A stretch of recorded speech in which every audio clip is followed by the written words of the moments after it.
Well, hello, everyone. Marty Rasmussen from Action Coach again. I want to welcome you to our Business Owner Spotlight interviews. And today I am thrilled to be able to introduce Brian back. Brian is a local business owner here in the Twin Cities, and he has a fascinating journey in his business because he's actually played two very different roles in his career. And I think you're going to be as thrilled as I am to be able to hear more of the details about how that took place and where he is today and where he's taking his business in the future. So Brian, welcome. How are you? Welcome. I'm doing well. Thank you. Awesome. Well, thanks for joining us. So grateful that you took the time to do that. Yeah. I'm confident that the people that are going to be watching in the audience are going to be thrilled to be able to hear your background. And as we were talking earlier, the humor that you have is fantastic. I just really enjoyed the way you write and the way you talk and everything else. So I'm sure that'll come through loud and clear for them as well. But so maybe I just start with one kind of simple question, long answer potentially, but I'd love to hear about your journey. One of the things that we found with the viewers is they love to hear about other business owners to be able to compare their story to others. And I'd just love to hear, tell us a little bit about where you started, where you are today, and where you see things going in the future. Yeah. Appreciate the question. And I'll give you the Reader's Digest version so we're not here all day.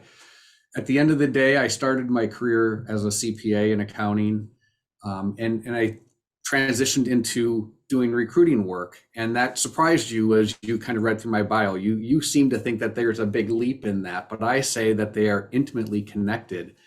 And Okay. one of the mindsets I think have always been good at, not necessarily mindsets, but skill sets, intellectually, math, patterns and numbers, those all came to me very easily. So the accounting degree made a lot of sense. My dad pushed me into that, basically told Okay. me if you want me to pay for your education, then that's what you're going to do. Hence, yes, he did sort of nudge me that way. And I was not foolish enough to turn that away. I said, okay, Right. I did that. So, but that pattern that we see in numbers, we see in human beings. And Hmm. if we see the patterns of human behaviors, human values, and how those align with other people's values and patterns and how they behave, now we can start to see how those patterns come together and form good working relationships. And so there is a profound connection in my worldview of those two disciplines, accounting and recruiting. And I know that probably sounds odd to people that are in that world. I'll give you a practical example of that. So, Fortune 500 CEO here in town, many people around town know her, Corey Berry. When Corey got promoted to being the CEO, I have some high level relationships there. I asked them about her, and one person described her this way: her ability, because she came up through the accounting world, her Hmm. ability to see human stories in numbers is unlike anyone that they've ever worked with.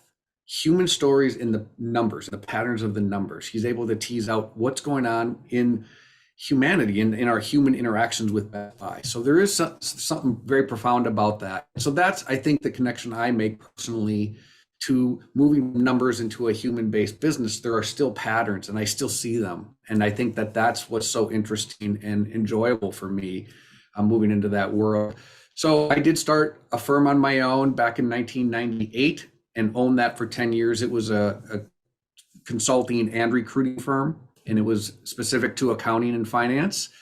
Sold that in 2008 and sat out my non-compete, and then got into the boutique retained search world and elevated to higher level roles, executive VPs to C-suite executives, exclusively doing that work and doing it on a retained basis. So just aligning my work with the organization's work, which is partnering with them in a more meaningful, intimate way is that leap going into a retained firm or a retained search. So that's a bit about my journey. Hopefully that answers the question. If there's other questions about that, fire away.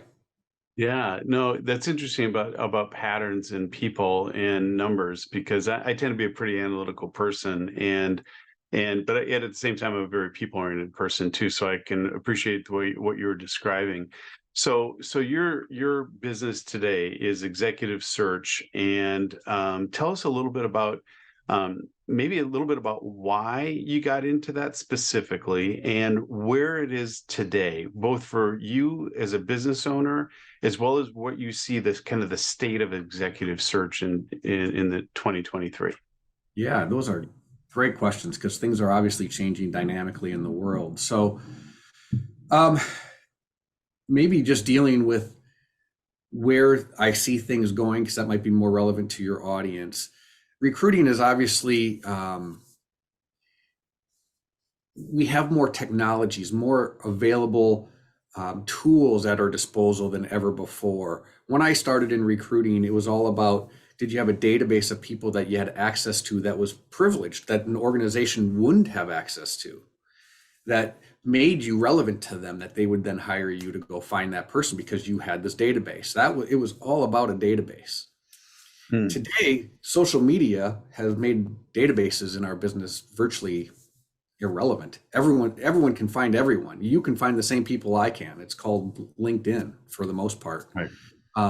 Company websites, LinkedIn, people are out there. It's easy to find them. It's not really the name of the game anymore. Why I enjoy doing this, by the way, is I think I touched on it in my bio. It is the uniqueness of every human story. I think it was probably the first year in the business when I was just trying to figure out how to do an interview. This is over 25 years ago, just trying to get through an interview, get data points on a candidate that I could connect to a potential job, to actually being very curious about the human being. And in that transition of that curiosity sort of coming full force into the way I interacted, it became far more interesting to me. And the stories I hear have been just incredible. I've heard some of the most incredible human stories one could ever want to hear. And it's every opportunity to sit down gives you that opportunity to hear that human story. So that's why the changes are almost moving away from that, which is what scares me. So I talk a lot about businesses moving to an overly disordered academic or scientific approach. So they want to test and assess and poke and prod and try to figure out if you're right for them. And that's really antithetical to human relationships. That's not how human relationships form. It's not how they operate at their peaks. You determining whether or not I'm worthy to be within your circle. That's demoralizing, and it really doesn't work. So there's this disordered approach that's overly reliant on the science and the data and the academia world's view of how do we recruit. And obviously we're getting better at that scientific part, right? We have automated tools. Google's come out and said we will do the majority of their hiring without ever talking human to human with a candidate. It'll all just be done with AI. Wow. Because yes, and that's the data grab, right? I just want to know what you've done, things about you. I don't want to know who you are. I want to know things about you that you've done. I can and hire you based on those whats. And we say, no, that's really not a good move for humanity, for business, because if you don't hire the who will never show up and you'll never get the best of them, and they'll treat you the same way you treat them, just as a means to an end and not as a connected relationship of people trying to solve problems together in a way that can be powerful for your customers. And so that's I think what we see as a move in society, that we're trying to say, technology is great, we need to use those, but we need to use them to the end of learning the who, not just gathering data about the what, if that makes any sense. No, it does. It really does, because, if I were to summarize a little bit about what you said, is that we're such a data-driven, scientific testing kind of society today, and it's more kind of social media scraping, as opposed to really what I hear you talking about is more about the importance of, you said human interaction, but also that, human interaction requires relationship, right? Absolutely. And so I'm guessing with your business in particular, that must set you apart in today's environment. Can you tell us a little bit about the importance of relationship in your process? Yeah, I think the importance of relationship bears out in the numbers. So let's go back to science. There are numerous studies that we have on our website that detail the success of retained search. It's not very positive. It's 50% failure rate. And that's some of the nicer surveys. There are ones that are worse than 50% failure rates.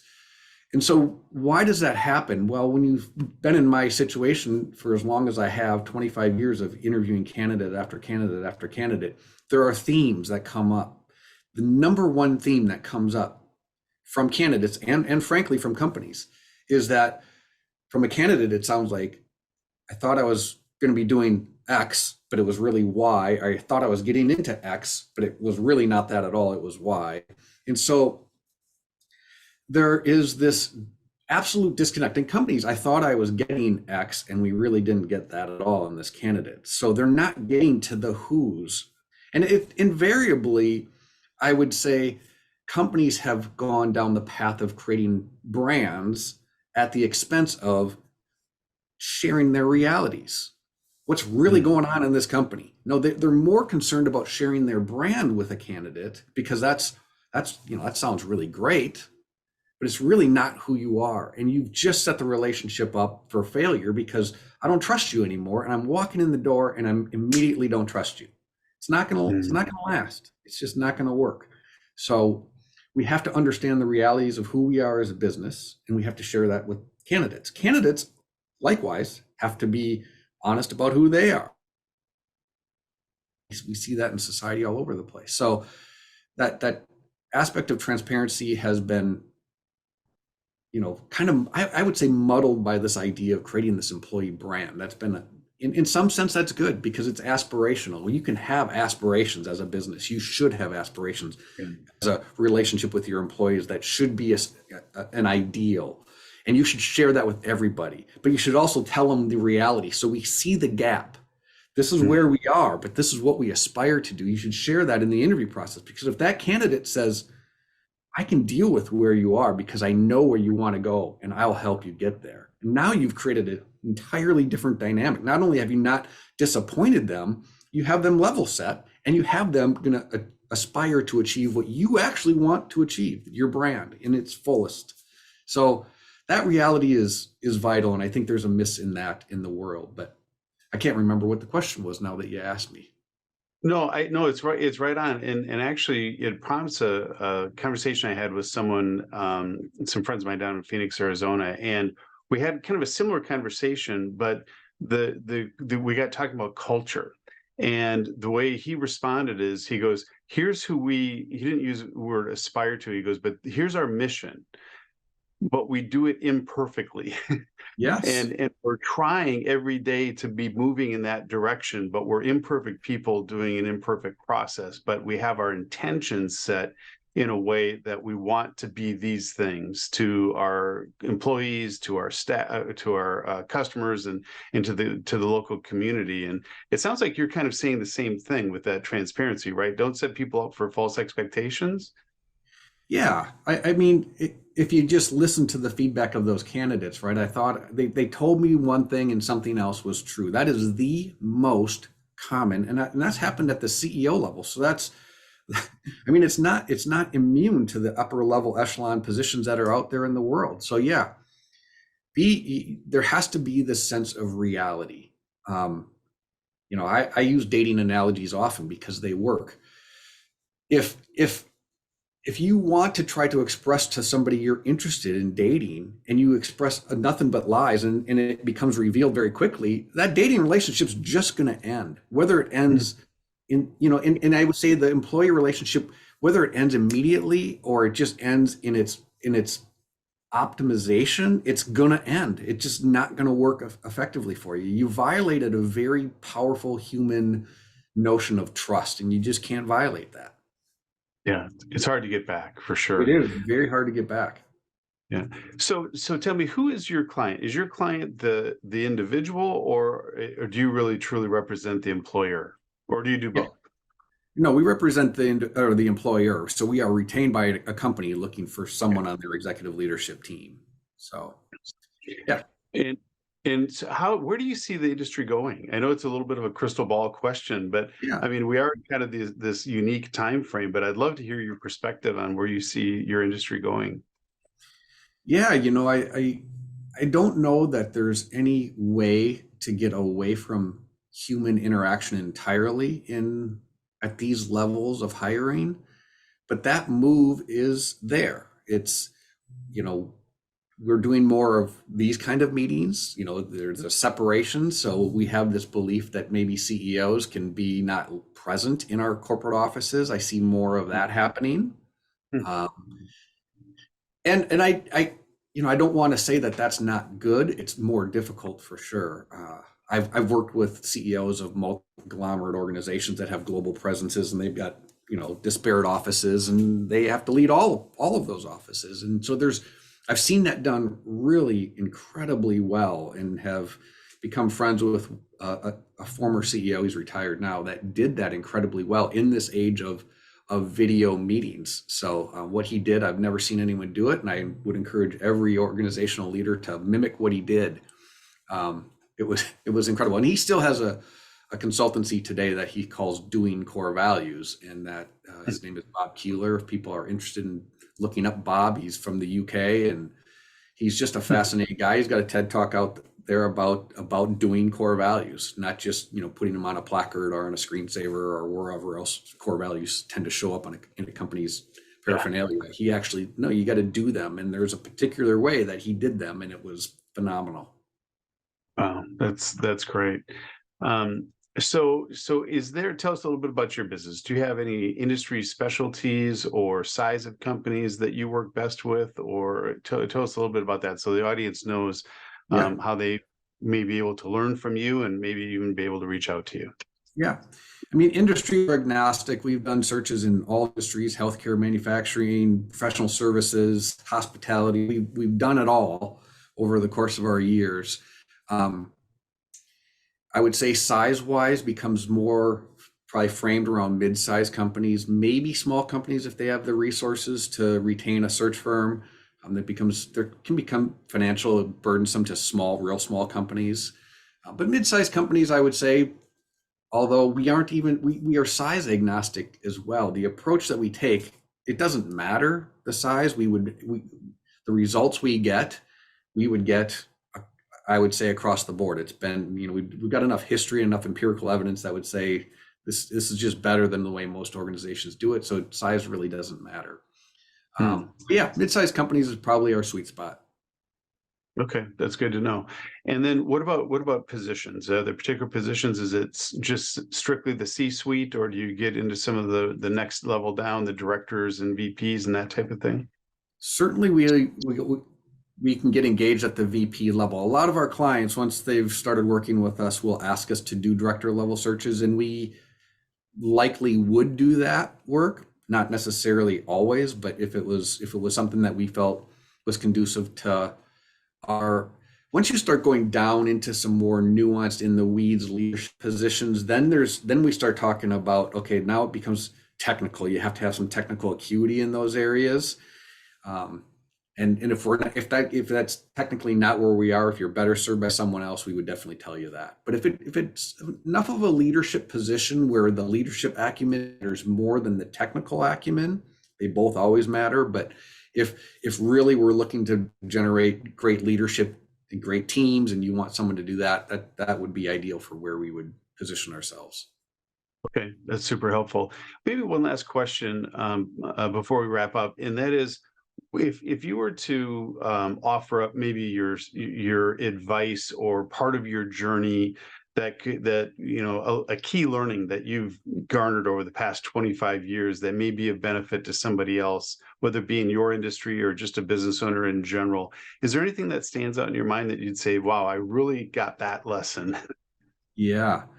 You know, I think when you're in the business that we're in, there is one thing that I'd put a stamp on, and that is nobody does success by themselves. You need great people around you. You can't fear great people around you. You need to build great teams, because I've seen great teams, absolutely, the multiplication of value creation because of great teams is off the charts. Mediocre teams, they just don't get it. They don't get that value creation for their businesses, for their customers, for their employees, for nothing, for anything. It's really about building great teams. To do that well, you have to understand foundationally how human relationships form. Yeah. And it really becomes about the who and not about a list of what's. I often tell candidates when they want to go through, and I would say executives are really probably some of the, in some respect, they're great interviewers because they're achievers, but in some respect, they default to the what because they've done so many things. Yeah. I've done this, I've done that, I achieved this, I achieved that, we did that, we did, and it's long. And so to get through all of those incredible accomplishments, those are all what's. And I often will tell them, I'm like, well, that's pretty incredible. But just so you know, the next person that comes and meets with me is going to do the exact same thing. And there's no Oh, difference. good point. So Good point. what I have to know is who are you? How those what stories are great backdrops, but that foundation of relationships is getting to know the who and allowing them to get to know you at that same, we talk about exquisite mutuality between the candidate and the organization. That exquisite mutuality, you both want to know who the other is. And when we see that clearly, then we have a great opportunity for massive success in the hire. So it's that foundational relational approach that allows you to build the kind of team that would allow the business to thrive. That's fantastic because you talked a lot about, the testing and kind of the performance side of things, which I never thought about it. Every person that sits in the interview chair is going to go through that same list of things, right? We've all been conditioned to do that. But the one thing that I'm hearing you say too is you can't test for cultural fit, right? I mean, that comes through the relationship and getting to know people and making sure that you've got the square peg fitting in the square hole. And part of that is performance, but a big part of it's just the human interaction piece too, correct? Yeah, absolutely. And the science around even that behavioral based interviewing is sort of, that's old, but what's becoming new is how do we assess behaviors, behavioral patterns. They've gotten better at that. So that can help us reveal that who. So I like using the tools as long as we keep the who as the primary object of what we're after. And we have to, companies, by the way, do the same thing candidates do. This is what our goals are, we'll do a SWOT analysis, right? This is what our strengths, our weaknesses, our opportunities, our threat. Those are all what's. Those don't tell me a whole lot about who you are, how you operate, how you behave. What's the worst behavior you allow within your organization? Because that's where your culture will descend to. I want to know more than just the what's about an organization too. So business owners, CEOs, they have to be good at conveying who they are as an organization, beyond a brand, beyond the SWOT analysis, beyond some of those again, just to default back to the what's, beyond the what's, you have to get to who you are. Yeah, that's really good. Really good.